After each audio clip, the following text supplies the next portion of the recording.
2020 को दंगे हुए थे, तब से आप जेल में हैं। चुनाव लड़ने का फैसला क्यों लिया, क्या वजह थी इसके पीछे? इलेक्शन तो मैं पहले भी लड़ा हूँ और इलेक्शन में लड़ता रहा हूँ। जामिया मिलिया इस्लामिया का अलुमनाई का इलेक्शन मैंने लड़ा। आवाम ने कहा तो मैं लड़ रहा हूँ। अगर आवाम नहीं कहती, यहाँ के लोग नहीं कहते, तो मैं इलेक्शन नहीं लड़ता। वोट काटने वाली पार्टी है, बीजेपी की मदद करने के लिए ओवैसी साहब कैंडिडेट दे देते हैं ताकि मुसलमानों का वोट बढ़ जाए और बीजेपी जीत जाए, ये आरोप लगाया जाता है। ओवैसी साहब से भी ये सवाल पूछते हैं, तो हम आपसे ये पूछ रहे हैं, चूंकि आप जेल में रह करके चुनाव लड़ रहे हैं। इल्ज़ाम लगाते हैं तो सबसे पहले केजरीवाल साहब पे इल्ज़ाम लगना चाहिए, क्योंकि उन्होंने तो 4 स्टेट में बीजेपी की सरकार बनवाई है। मैं आपको बताऊँ, मैं अभी आरोपी भी नहीं हूँ। यहाँ के ओखला के इमाम बहुत समझदार हैं। और जहाँ तक आपने ये बात कही कि हिंदू और मुस्लिम्स की बात, हम लोग मिलजुल के काम करते हैं, हमेशा साथ रहे हैं। जिसके घर पे मीटर की रीडिंग 600 से कम है, उसको बिजली का बिल 0 आएगा। मेरा बिजली ਦਾ ਬਿੱਲ ਪਹਿਲਾਂ 1 ਸਾਲ ਪਹਿਲਾਂ ਆਵਾ ਤਾਂ ਤੇ ਹੁਣ ਵੀ 1 ਸਾਲ ਹੋ ਗਿਆ ਵੀ ਆਂਦਾ ਨਹੀਂ ਹੈਗਾ। ਜਦ ਆਹ ਭਗਵੰਤ ਮਾਨ ਦੀ ਸਰਕਾਰ ਬਣੀ ਆ ਜੀ। ਮੁੰਡਾ ਸਾਨੂੰ ਛੋਟਾ ਕਹਿੰਦਾ ਪਿਛਲੀ ਵਾਰੀ ਬਿੱਲ ਕਿੰਨਾ ਆਇਆ था? माँ 3500 रुपया। कहना ऐसी 0 आया। माँ पे ऐसा मुख्यमंत्री पूरे इंडिया में बनना चाहिए।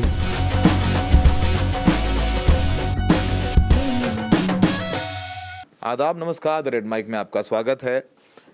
बहुत दिलचस्प है ये चुनाव, क्योंकि ये चुनाव आम आदमी पार्टी और बीजेपी के बीच तो है ही, लेकिन एक अलग चुनाव है जो दिल्ली की 2 विधानसभा सीटों पर चल रहा है। क्योंकि इन दोनों सब विधानसभा सीटों पर AIMIM, पॉपुलरली लोग जानते हैं असदुद्दीन ओवैसी की पार्टी है, उन्होंने 2 ऐसे कैंडिडेट्स उतारे हैं जो दिल्ली राइट्स के कॉन्स्पिरेसी केस में जेल में हैं। FIR 59, उसमें से एक शिफाउर रहमान हमारे साथ हैं जो कि ओखला से चुनाव लड़ रहे हैं। इन्हें कस्टडी पैरोल मिली है। अपने दर्शकों को बता दें, कस्टडी पैरोल का मतलब है कि वो कस्टडी में तो हैं, लेकिन वो उनको कोर्ट ने कंडीशनल बेल दे दी है 12 घंटे की, जिसमें वो रात में जेल चले जाते हैं, सुबह 12 घंटे आके प्रचार प्रसार लोगों से मिल पाते हैं, मीडिया से बात कर पाते हैं और अपने जो एजेंट्स हैं वकीलों से मिल लेते हैं। आप देखेंगे पुलिस वाले, दिल्ली पुलिस के यहाँ पर जवान हैं जो कि चूँकि कस्टडी पैरोल है तो परमानेंट रहते हैं, हथियारबंद भी हैं और जो भी बात करते हैं उसकी बाकायदा रिकॉर्डिंग होती है, किससे बात कर रहे हैं, कौन मिलने आ रहा है, ये सारी चीज़ें हैं जो कि कोर्ट मैनुअल के हिसाब से हो रहे हैं। तो शिफाउर रहमान हमारे साथ हैं। शिफाउर रहमान पिछले 5 साल से जेल में हैं। 20 फरवरी 2020 को दंगे हुए थे, तब से आप जेल में हैं। शिफा साहब, आपने चुनाव लड़ने का फैसला क्यों लिया, क्या वजह थी इसके पीछे?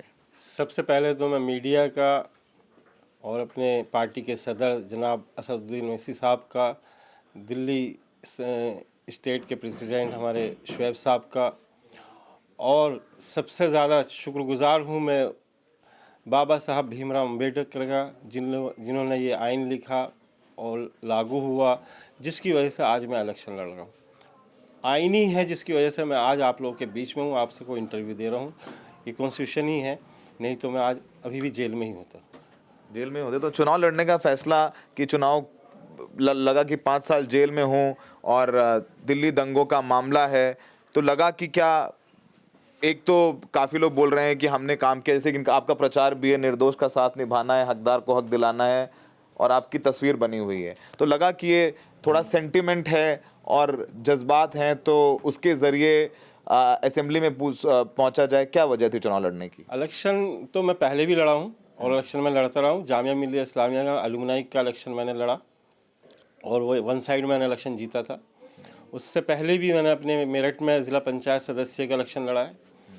ऐसा नहीं है कि मैं पहली बार इलेक्शन लड़ रहा हूँ, और मेरा हमेशा खिदमत करने की हमेशा एक जज्बा रहा है खिदमत करने का। उसके तहत ही मैं आज जो आप लोगों के बीच में वो इलेक्शन लड़ रहा हूँ। हाँ, ये इलेक्शन मैं क्यों लड़ रहा हूँ, ये सवाल आपका जायज़ है।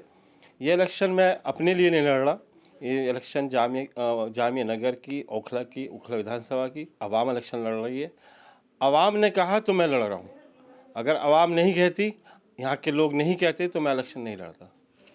इलेक्शन नहीं लड़ते, मुझे पता है। अच्छा, चूंकि ये तमाम वो सवाल हैं जो बहुत आम सवाल है, और जब भी हम ओवैसी साहब का इंटरव्यू करते हैं तो उनसे पूछते हैं, ये कहा जाता है कि जो ओवैसी साहब की पार्टी है, कांग्रेस है और चाहे वो आम आदमी पार्टी, ये कह रहे हैं कि ये वोट काटने वाली पार्टी है। बीजेपी की मदद करने के लिए ओवैसी साहब कैंडिडेट दे देते हैं ताकि मुसलमानों का वोट बढ़ जाए और बीजेपी जीत जाए। ये आरोप लगाया जाता है। ओवैसी साहब से भी ये सवाल पूछते हैं। तो हम आपसे ये पूछ रहे हैं, चूंकि आप जेल में रह करके चुनाव लड़ रहे हैं और आपने 5 साल में जेल में रह के काफ़ी कुछ झेला, इसलिए मैं पूछना चाहता हूँ आपसे। सबसे पहले तो अगर इल्ज़ाम लगाते हैं तो सबसे पहले केजरीवाल साहब पे इल्ज़ाम लगना चाहिए, क्योंकि उन्होंने तो 4 स्टेट में बीजेपी की सरकार बनवाई है। हरियाणा के अंदर बनवाई, महाराष्ट्र के अंदर बनवाई, आपका गोवा के अंदर बनवाई, गुजरात के अंदर बनवाई। तो सबसे पहले ये इल्ज़ाम उनके ऊपर लगना चाहिए। और सवाल ये है कि क्या हमें हक नहीं है अपने लीडर बनाने का, अपनी लीडरशिप कायम करने का? क्या हमें हक नहीं है कि अपनी बात रखने का, अपने इश्यूज़ रेज करने का? अगर हमें ये हक नहीं है कि हमें अपना लीडर पैदा करें, अपने लीडर बनाएं या अपनी बात रखें, तो फिर हमारे लिए कौन लड़ेगा? केजरीवाल साहब ने जब CAA NRC शुरू हुआ था, 2 दिन बाद एक ट्वीट किया था और ये कहा था कि अगर मेरे पास पुलिस होती, मैं ये प्रोटेस्ट 2 दिन में हटा देता। केजरीवाल साहब ने UCC पे कभी नहीं बोला। केजरीवाल साहब ने वक्फ बोर्ड पे, वक्फ तरमीम बिल पे कभी नहीं बोला। तो हमारे इश्यूज़ को कौन रेज़ करेगा? हमारे इश्यूज़ को रेज़ करने वाला भी तो होना चाहिए ना। अगर ओखला के अवाम, ओखला से अगर कोई इलेक्शन लड़ रहा है, अगर शिफाउर रहमान इलेक्शन आज ओखला से लड़ रहा है, तो ये ओखला की आवाज़ है। आज अगर मैं 5 साल से जेल में हूँ तो मैं अपने लिए नहीं हूँ। मैंने कोई क्राइम नहीं किया है, मैंने कभी किसी का प्लॉट नहीं कब्जाया है, मैंने किसी को थप्पड़ नहीं मारा है। मैं इसलिए नहीं हूँ, मैं कौम मिल्लत के लिए हूँ। 5 साल जो मैंने वक्त गुजारा, मिल्लत के लिए गुजारा है। इसलिए जनता आपको वोट दे। मैंने ये नहीं कहा मैं जनता मुझे वोट दे, जनता हक का फैसला करे, सही फैसला करे। जनता वोट उसको दे जो आपके हक की लड़ाई लड़ सके, आपके हक के लिए बोल सके। आपको लगता है कि यहाँ से लगातार जो अमानतुल्लाह खान जीते हैं 60,000 70,000 वोट से, इस बार आप उनकी जो जीत की हैट्रिक कह रहे हैं लगा दूंगा, 2 बार से जीते हैं, तो आप उसको उनका वो रथ रोक पाएंगे? क्योंकि कांग्रेस ने भी टिकट दिया यहाँ से, अरीबा खान, उनके लिए राहुल गांधी कैंपेन करके गए हैं, ओवैसी साहब आपके लिए प्रचार कर रहे हैं, गलियों में घूम रहे हैं। आपको लगता है कि जो 2 नेशनल पार्टीज हैं और आप उनको हरा पाएंगे? 3 नेशनल पार्टीज, मैं किसी का रथ रोकने नहीं आया हूँ। मैं अपना इलेक्शन, हमारी आवाम इलेक्शन लड़ रही है, मैं इलेक्शन नहीं लड़ रहा। मैं जेल से इलेक्शन में कैसे लड़ सकता हूँ? लेकिन आवाम इलेक्शन लड़ रही है। रथ रोकना या न रोकना आवाम का, जनता का काम है, मेरा काम नहीं है। आखिरी सवाल शिफा जी, ओखला में लगभग 50 से 55% वोटर्स हैं वो अल्पसंख्यक समुदाय से, मुस्लिम हैं और हिंदू भी हैं। तो आपको लगता है कि हिंदू वोट मिलेगा आपको? क्योंकि अगर आपको चुनाव जीतना है तो उसमें हिंदू वोट्स की भी ज़रूरत होगी। चूँकि देखिए फैसला तो कोर्ट देगा, अभी तो आप आरोपी हैं, फैसला तो हुआ नहीं है। तो आपको लगता है कि वो हिंदू वोट भी मिलेगा जो आपको एक्स्ट्रा पुश देगा चुनाव जीतना है तो? सबसे पहले मैं आपको बताऊं, मैं अभी आरोपी भी नहीं हूं, क्योंकि अभी चार्जशीट पे बहस चल रही है। खैर वो अलग मुद्दा है। ठीक है। मैं आरोपी भी नहीं हूं, ये मैं आपको बता देता हूं, ये अलग वो है। दूसरी बात ये है कि यहाँ के ओखला के इमाम बहुत समझदार हैं।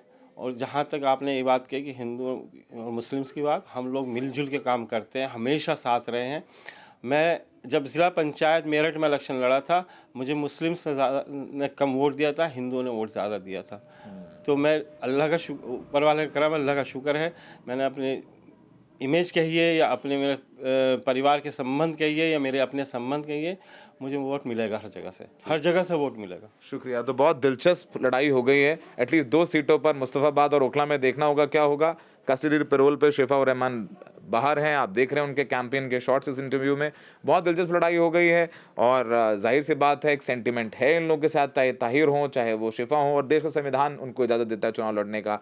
आपने देखा है कि अमृतपाल इंडिपेंडेंट चुनाव जीत चुके हैं लोकसभा का पंजाब से, और इंजीनियर रशीद भी कश्मीर में इंडिपेंडेंट चुनाव जीत सके हैं। तो क्या शिफाउर रहमान या ताहिर हुसैन वो कर पाएंगे? वो 8 तारीख को हमें पता चलेगा। हमें देखने के लिए बहुत बहुत शुक्रिया।